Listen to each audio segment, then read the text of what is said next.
Well, welcome to the Comic-Con. It's the first Comic-Con, I understand.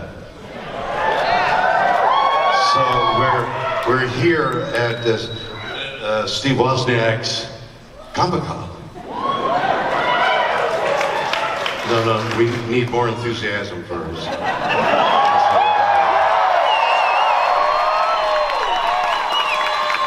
Can you imagine inventing the iPhone? I mean, we all do, big things in our life. Bring up a kid, make a good dinner. I mean, those are important things. But inventing the iPhone, can you imagine? And what do you do, Mr. Wozniak? Oh, I invented the iPhone. Wow. So, how to start one of these things off is like how to warm the audience up, So maybe I'll tell you about something I did that it excited me, so maybe it'll excite you too. I drove a motorcycle from Chicago to Los Angeles. I helped design the motorcycle, so then when we announced it in front of 150 press, displayed it, and I got in it, and it didn't work. I was partially to blame. So we trucked it from Chicago to Los Angeles. But I had spent the week before saying that I was going to drive 2,400 miles on a motorcycle, and I thought it would not do my reputation much good to be in a truck beside the bike that didn't work. So we rented me a motorcycle that morning, and on I got. And 8 days later, 12 hours a day, hi, who's paying for dinner? I arrived in Los Angeles, and it was quite a feat. And what I guess the thing I learned the most on that trip, when you ride a bike and you're on these main thoroughfares, your life is jeopardized. Well, I mean, cars and trucks are coming at you, going past you. Your life is jeopardized.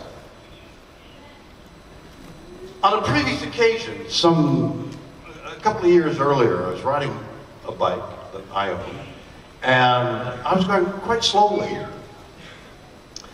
But it was very picturesque. I was looking around, and I didn't observe the condition of the road well enough, and the bike came out from under me, and I slid on my back across this country winding road. Which would have been all right if I had been dressed properly, but it was Southern California. So I was wearing sandals and a t-shirt and shorts and a helmet. Well, if you're driving 60 miles an hour and you're wearing a seatbelt in the car and you have an accident, all of the seatbelt just cuts you in half. And the same with a helmet. Your whole body is stuffed into the helmet. I mean, you're going to die anyway. And it was so hot, so I had my helmet off. I know, it's not the right thing to do. Don't tell your children I did this. And I slid across, and then I picked myself up, and I picked the bike up, and I was bleeding profusely, surface wounds all down my back and arms. But I'm on a country road that joins up with the 118 thoroughfare there, so I got back on the bike, and now I had to get home. And I'm driving along the freeway, and I'm bleeding. Blood is dripping off my hands, and cars drive up, go to pass me, and then they drop back, and then they recognize me. So I knew about how accidents are very possible on a motorcycle. I'm driving this motorcycle day after day with with the possibility of dying at every moment. And what happens, I guess, like in battle or something, you become so aware of how precious life is. I began to be so sensitized to the smells and the feeling of the bike and the wind and the scenery, and I began to appreciate every moment that I was alive, because I felt that I was going to die at any instant. So and then we made it to Los Angeles, and I filmed it, and I raised a lot of money for veterans, and it was a really successful trip. But this message of that total appreciation of every instant, like right now, as you're listening, you feel you're listening to this moment is so, we'll remember this moment, you and I. This is a precious moment.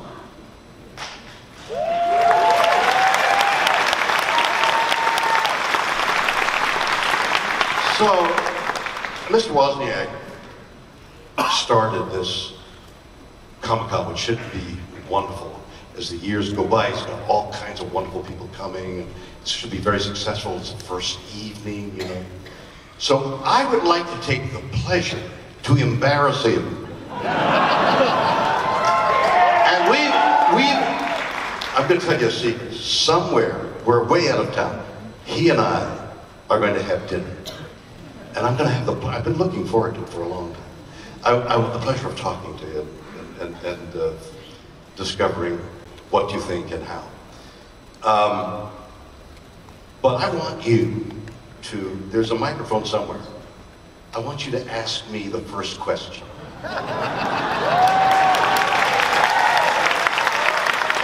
Where is the microphone?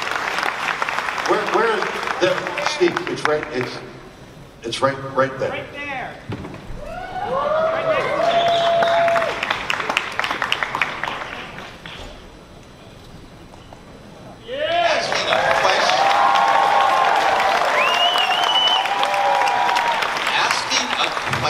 On the fly that you haven't thought out, that you thought, I'll be the last one in the world to think of a question. I don't know, can you recite some poetry for us? I've always admired creativity, and I have wanted to ask you questions and meet you and do things with you for a lot longer time than you have known I existed. No, Steve, no, you gotta ask me a question. Now, we're at dinner. Now, what are you going to order? I got your order. Some of the waitress ladies. And now you take a breath and you say, Bill. Instead of asking you a question, I'll tell a little story. I had your unlisted phone number back when I was a little kid and you had no idea it existed. You don't know that I didn't know that you existed. I had a feeling. Let me tell you what I'm going to do next week, and this is apropos of the feeling, because I want to hear the feeling. There is a philosophy of, there is a methodology of helping people through horses, rhino therapy. Oh, I know all about that. Okay. So I've got a charity that does a lot of that. As a result, I've met people who have worked in the field. One of the top people, Linda Kohala, has written 2 books about the mysticism of horses and people, and what impressions you can get from horses that horses may be getting from you. So there's a whole mystical thing of, and let me close it in this manner, that the phone post, the phone tower that sends out 1 million signals every instant, every so often your phone rings as a result of the vibration of that tower and the vibration of your phone. So the universe vibrates, and every so often your phone, your intellect, vibrates in sympathy with some vibration from the universe. That's the philosophy. What do you think of that? I love it. I think it's very creative, but I have actually been close to and done charitable events for horse people where they rescue each other, that sort of thing. It was at a place where they even had a horse that they named Woz that they had rescued. But the idea with the horses is that as electrical... But this whole idea of there's astral planes and there's vibrations and it all connects everything, I don't quite go that far. I'm a little 2 feet on the ground engineerish. Right. Right, I got it. But your feet... Hang on,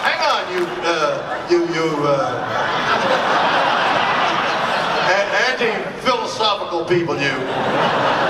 Bear with me. 2 feet on the ground, anchors you to the ground, but your head is in the sky. You're a pole.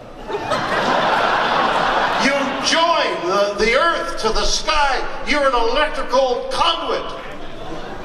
What do you think of that? I love it. That's the sort of imagination that we think of in science fiction. That's a lot of what this show is about. But let me tell you the difference between science fiction and engineering. I'm standing in an airport. What are you looking at? They love you. Okay, but I want to know the difference. When you look behind you, do you think somebody was creeping up on you with a... Not with me here. I just want to see who was staring at me. There they are.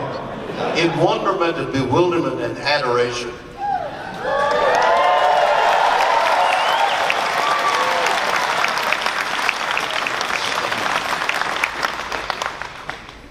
I was in an airport as you were this young man inventing this thing. And I had a Motorola. And I flipped it open to make a phone call. And 15 people crowded around me and started laughing. I had no idea. Because on Star Trek, we had this communicator. And the Motorola phone looked exactly like the communicator. Science fiction had preceded science. Except that I, as a young kid, had these dreams. I wanted to be the captain of a spaceship flying in. And that we don't quite have yet. So sometimes we get them. We can see through walls like Superman. We can put on jetpacks and fly like Superman, or water packs and... Yes, that's what I'm saying. Anything is possible. And that's why your engineering, 2 feet on the ground, is too small for a mind like yours.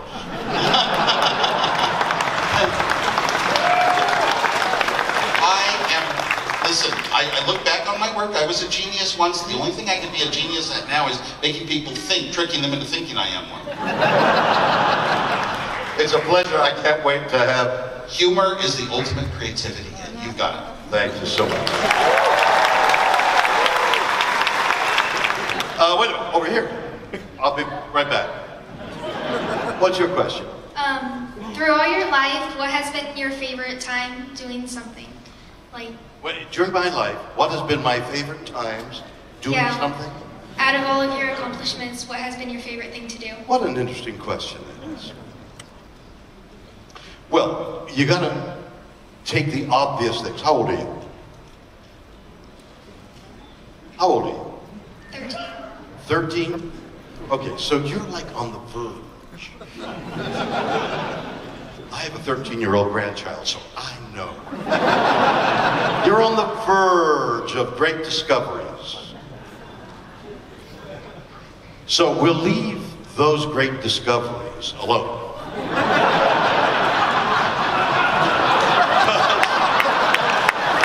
I've already turned the audience twice against me. So we'll leave the love and the family and the children and all those verities alone, and we'll go in another direction, okay? I'm old. You're 13. I don't even want to say how old I am. But I'm young. I'm as young as you are. Because Mr. Wozcon teaches science to children. And what he and I really believe in is the curiosity, the sense of awe and wonder about the world around us.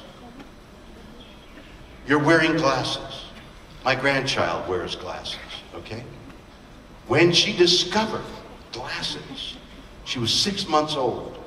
And they figured she was nearsighted, so they put glasses on her, and she was in her mother's arms, and she looked at her mother, and she saw her mother for the first time. Glasses, an incredible invention, but it's old invention. There are new inventions that are going to take the place of your glasses very shortly. Contact lenses, we know, but they're going to shape your eye. They're going to go inside your eye and shape that. Cataracts. They can put lenses to correct eyesight. So there won't be any glasses in the very near future. Your glasses, my granddaughter's glasses, will be gone. The awe and wonder of science and invention could be yours. That's what I am particle to. Not a very satisfactory answer for you, but something. Young man, who are you? My name's Andrew Schmidt. Well, you're wearing a blue disguise, Andrew. I'm Captain America. Oh, I didn't know that. Well, do you know any magic tricks? I do. Watch me leave the stage.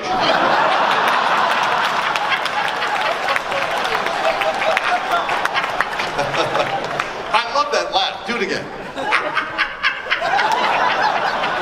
Captain America doesn't laugh like that. Dude, try it deeper. There. That's the laugh. What's your question, Captain America? What's your favorite magic trick?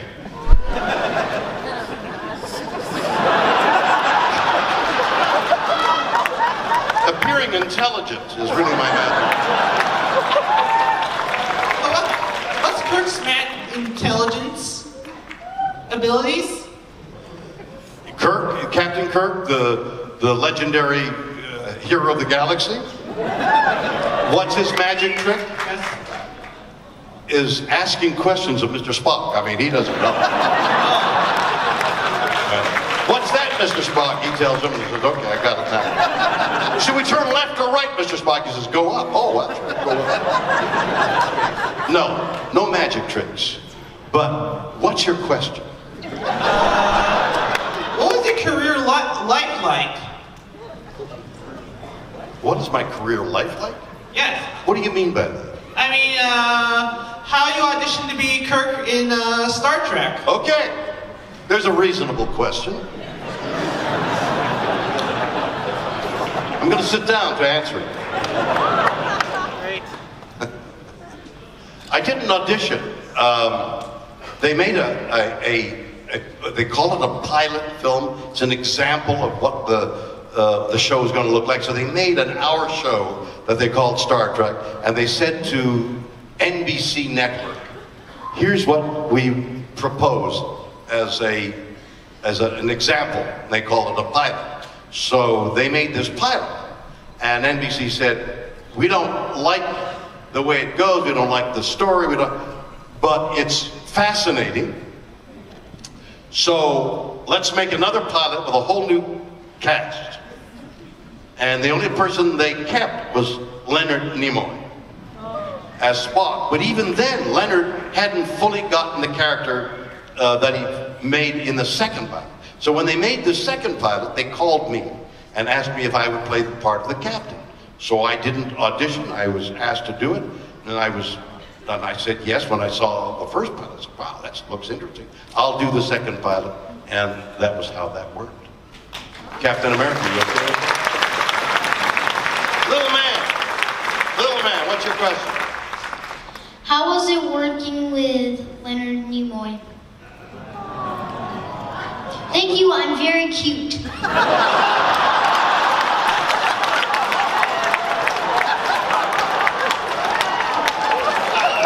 are very cute.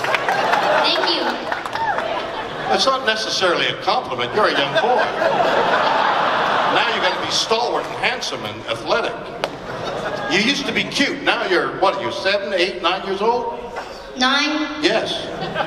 Cute is out the window after 8, you know. Now you got got to be intelligent, and you got to do good work. What's your question?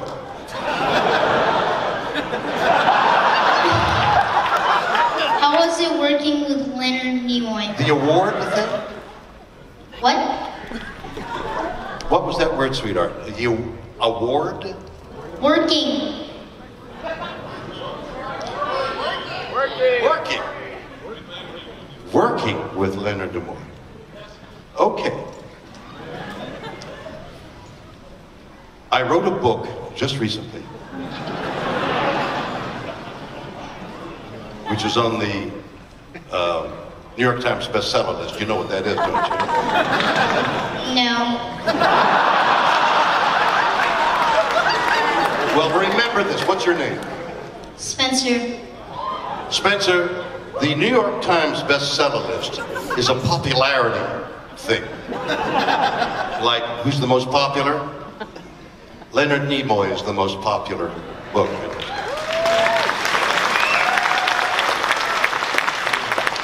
And I wrote a book. Do you have a lot of friends? Yes. Are they really good friends, or do you fight with them a lot?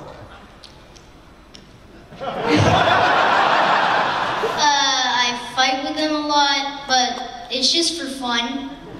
Perfect. So you have friends that you fight with, but you still love. Yes. Somebody once said, a best friend, a great friend of yours, is somebody who knows all about you and still loves you. And that's what you're telling me. You can fight with your friends, but he's still if you're lucky enough to have more than one, is still your buddy. Exactly. That's exactly the way it was with Leonard and me. Except we met when we were far older than you. We met when we were actors on the series, and we stayed friends for 50 years. We were friends.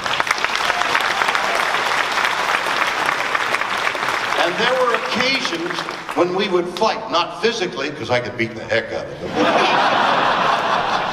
But we would have differences of opinion, and he wouldn't speak to me for a while, a day or a week or something.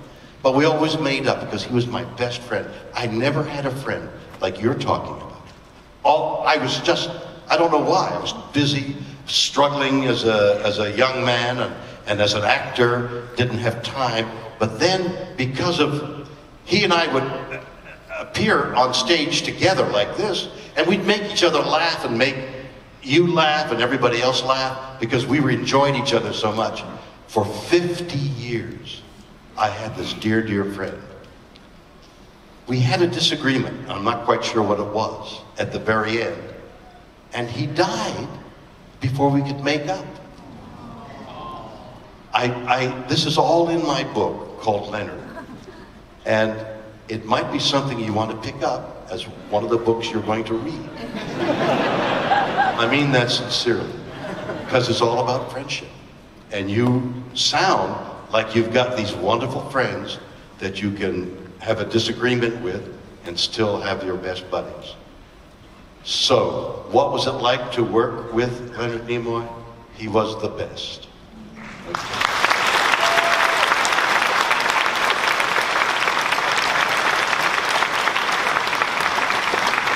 Good evening. Mr. Shatner. My name's Peter.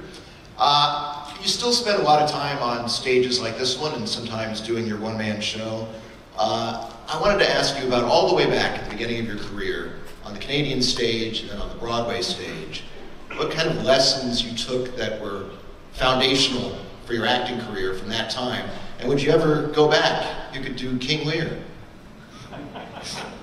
I'd have to learn all those lines. You know, I started off as a stage actor. And a stage actor is like this, like we're having here this evening. The stage, it's like immediate connection. I mean, I'm enjoying you, you're enjoying me, we're having fun. And if I had prepared lines that somebody smarter and more intelligent and funnier than me had written for me, it would even be more fun. But this is totally spontaneous and you recognize it as such. So, my career was started off on stage, and I did years and years of it, gradually getting into television in Canada, and then I came down to New York, and I did a Broadway play in New York, and essentially stayed because there weren't any young actors, my age, my look, who had had the experience I had of 5 years of continuously playing on stage. Every week, I must have done, I don't know, 60, 70 plays, rehearsing one during the day and playing at night in front of an audience this size at night. Playing, and then the next morning get up, 9 o'clock, 10 o'clock, we'd be rehearsing the next play. I discovered that the only way to do that was hard work. Learning lines is no different than going up for an exam or a presentation when you're older, or making an excuse to your boss. You have to work very hard. You have to be meticulous. You have to study hard. You have to spend the time, and nothing is for free. If you don't do the work, you don't get the job. Or if you've got the job as an actor and you don't do the work, you won't get another job. So if I learned anything in my earlier years, is working hard is beneficial. And you've got to put in your 10,000 hours. And I remember the story, I think in that book of the 10,000 hours, where, and I forgot the name of the book or the author, who said, it takes 10,000 hours to become adept at something.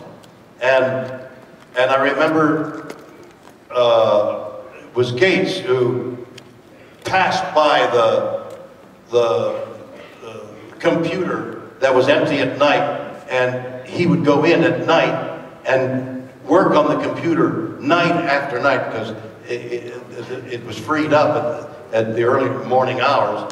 And he spent all that time acquainting himself with how computers worked, those 10,000 hours. So it takes that kind of work. And when I was asked what do I like to do best, in essence, was the question, I've spent my 10,000 hours in another skill as well, as a horseman. I've ridden competitively now for the last 30 years. I've worked really hard. What's happened is purportedly, supposedly, as you get older, you're supposed to lose your balance. You're supposed to lose your ability to move. You're supposed to lose your ability to remember what the pattern is. None of that has happened to me as a result of desire to compete on the highest level. So here again, I'm working hard.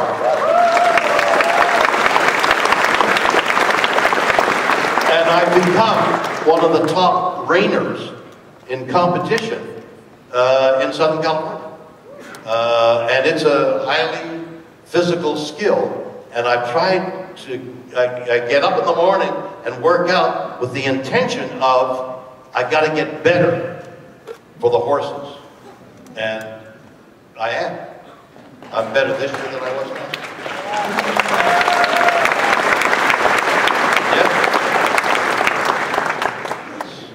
year. Yeah. In Star Trek, which was your favorite episode? Nobody's ever asked me that.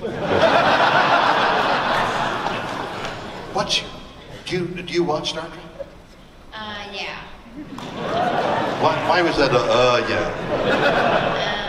Because I do. But not often. Well, yeah, not often. But... So, of the few that you have watched, what would be your favorite? I like the one with the Gorn. The Gorn! That's one of my favorites too. Why is it your favorite? I don't know, I just like the Gorn. No, but there was a whole neat story behind the Gorn. Oh, I like the bazooka thing. The bazooka thing. I don't know what you mean by the bazooka thing. That must be another episode, but I was a bad monster because she was protecting her babies, her eggs. Yeah. Wait, it was a she? Well, it might have been a he, but that would have been a twist I wasn't aware of. I believe it was the Mother Gorn. Oh, wait a minute. That's the Horda. What are you talking about? I'm talking Horda, you're talking Gorn. Of course, the Gorn. I struggled with the Gorn and I had to invent fire and arms and explosives, right? Yeah. And then it was a blow-up between the Gorn and me. I blew the Gorn up. Yeah. And it became little Gornettes, little pieces of the Gorn floated all over. Yeah? Yeah. That was my favorite episode.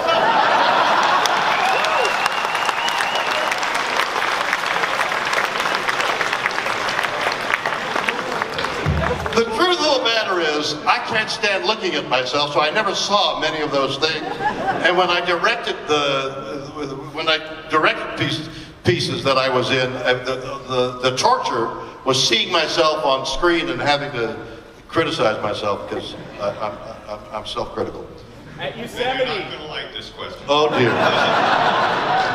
Okay, in the 1960s, episodic TV was very different than it is today. At the end of every episode, everything got reset to 0. Today, nobody has script immunity. It's like everybody's wearing a red shirt, including the primary actor. How do you think the Star Trek episodes would be done today, and would they be better or worse? Huh, what an interesting question to ask. So let's look at what you just said.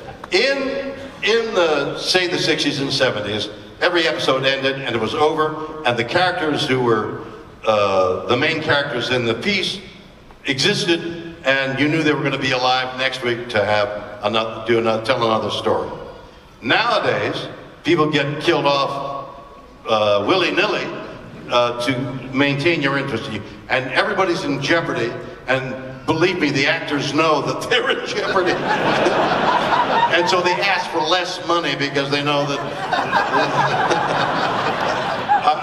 They used to say, actors used to say, okay, I'm established. Now I'm going to ask for more money next year.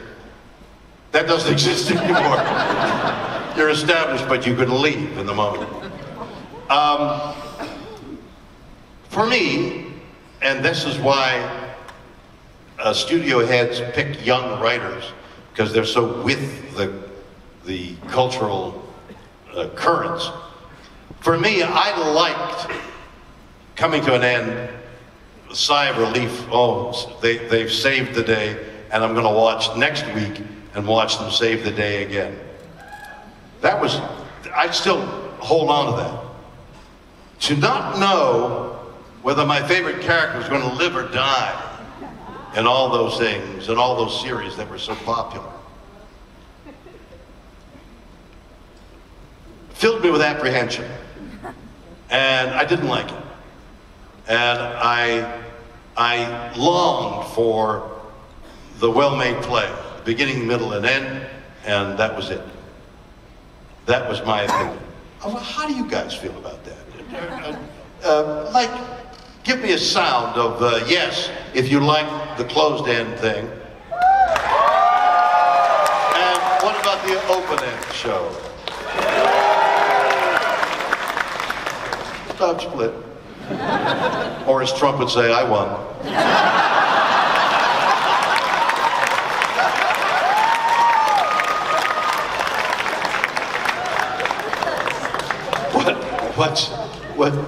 What are you doing? You're on your phone. You're standing in front of the microphone, ready to ask a question. Is that your phone? Yes. What are you doing? Oh, well, I just thought I'd commemorate the occasion. Oh, well, that's beautiful. I just asked what you were doing. So you're commemorating the occasion on an iPhone. Yes. Well, There's something significant. What? It's a Windows phone.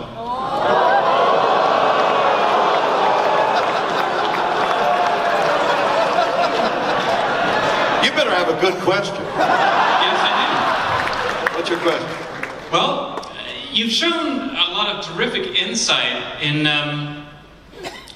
your entire career as an actor, both recent and in long years past, and it's been great to hear a lot of your advice here tonight. But I still have one question for you, and that's, what did you really see on the wing of the plane?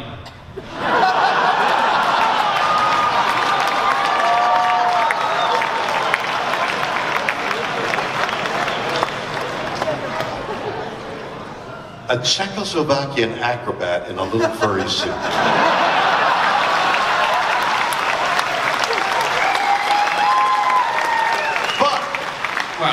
But, and maybe you can help me.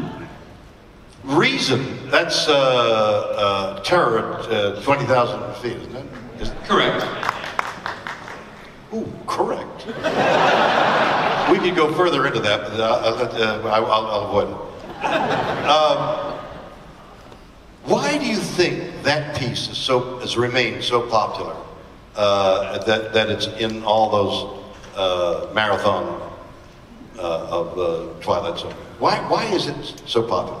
I think perhaps from where I'm coming from, one, it was an excellent example of early thrills on that particular period of television, and the other thing is, I think they re-air it a lot because you're in it.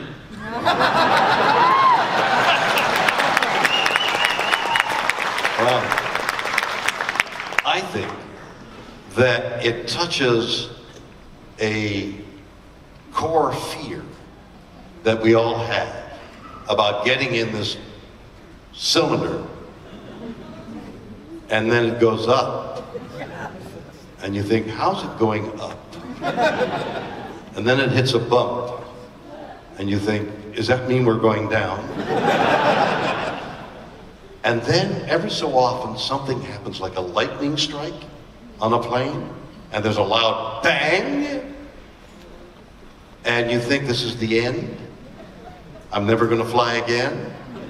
But then how do I get to my lover who's in the next city?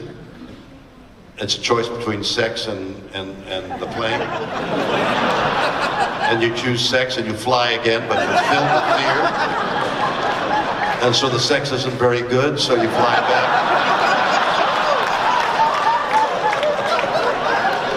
I think it touches a core of fear, okay? And that's the reason it has remained universal. And that's the reason we suspend disbelief of a little furry animal who's not even aerodynamic, standing on a wing looking in a window. Which, by the way, when my kids were young and we'd fly, and there was the flight assistant, they'd say, "Dad, do the look." So I'd look out the window, and they'd call the stewardess, "Ma'am!" And she'd say, "What's the matter?" And I go, used to break my kids up. To this day, they're middle-aged. Do the look. Have fun? So, you good? I'm good. You can put that window phone down now, you know, it's insulting.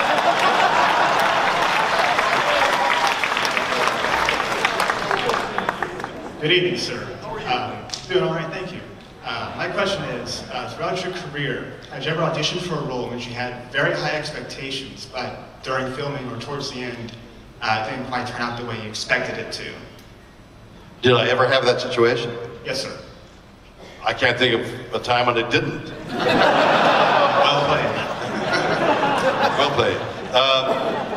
It's just that you have expectations that are so high that even the slightest thing takes it down. And then, because you have an image of what you'd like, this is me, what I'd like to see and feel, and like if it's a movie, what I'd like to see on the screen, and then I go see it if I'm brave enough to open it, and it's not. They missed the moment. I had a look there. I had a look, and they cut away from the look. It's never as good. These things are never as good as I'd hoped for. So I'm always playing catch up. I'll do it better next time. And I wrote a song about success. How do you know when you're successful? You don't, because the moment you think you're successful, you're not successful. Sing it!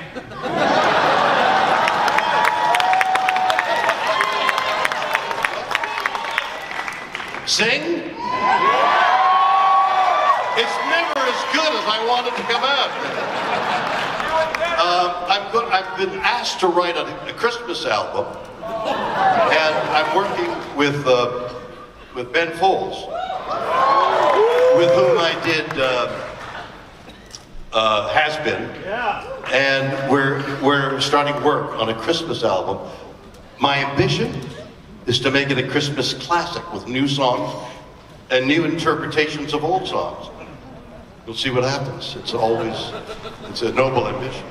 Yes, sir. Hi, my name is Stephen Barker. Hello, Stephen. So far, I've really enjoyed what I've been hearing. I've got to hear about your career. I've got to hear about science fiction, engineering. My favorite parts are hearing about how to treat life, like how to treat your friends. Your motorcycle analogy, that was so far the greatest for the night. But I wanted to ask something. Well, I got early reviews then. That's good. Yeah. So far, I wanted to ask you something slightly off topic about friendship and magic. Recently, you announced yourself as kind of, not announced yourself, but you came out as sort of a brony, one of the, surprise, one of the celebrity fans of My Little Pony. My question is a two-parter. One, what is it like being a celebrity fan of the show?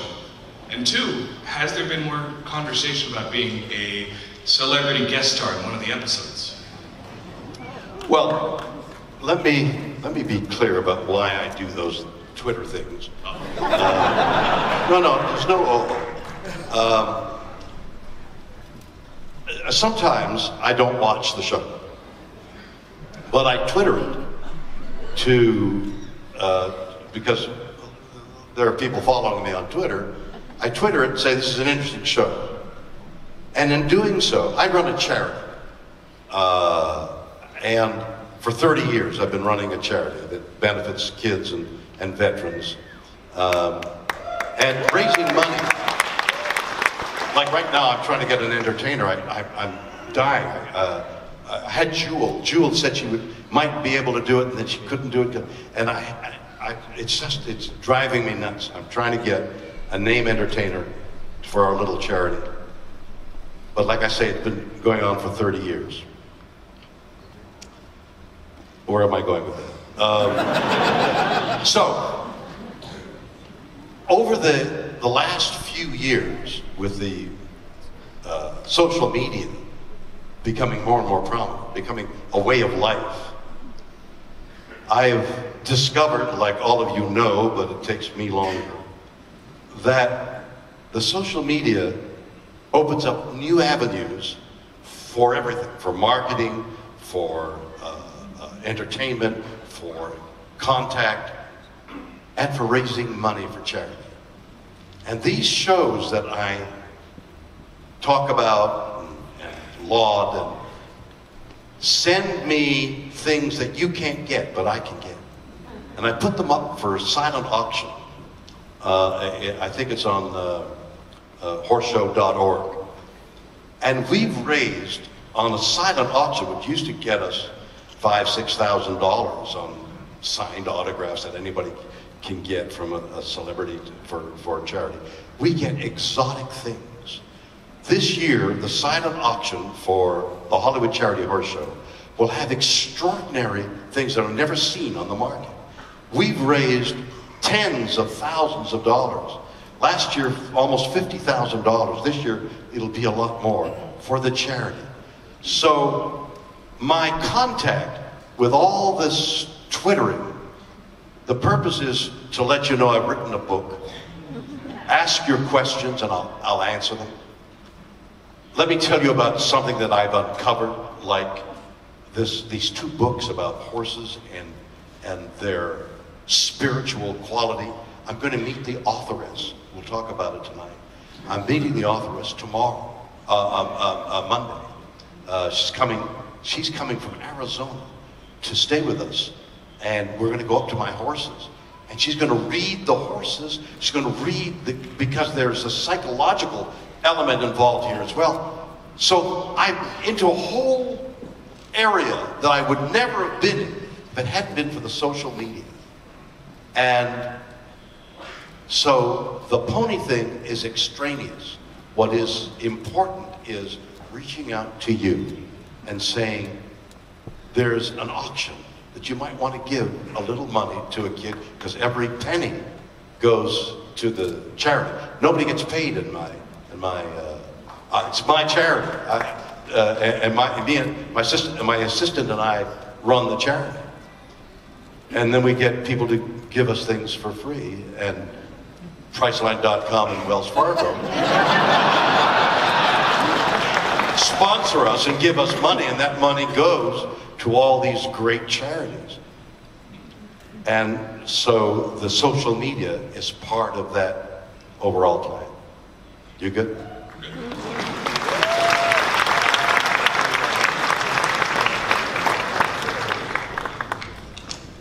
Okay, my name's Mike.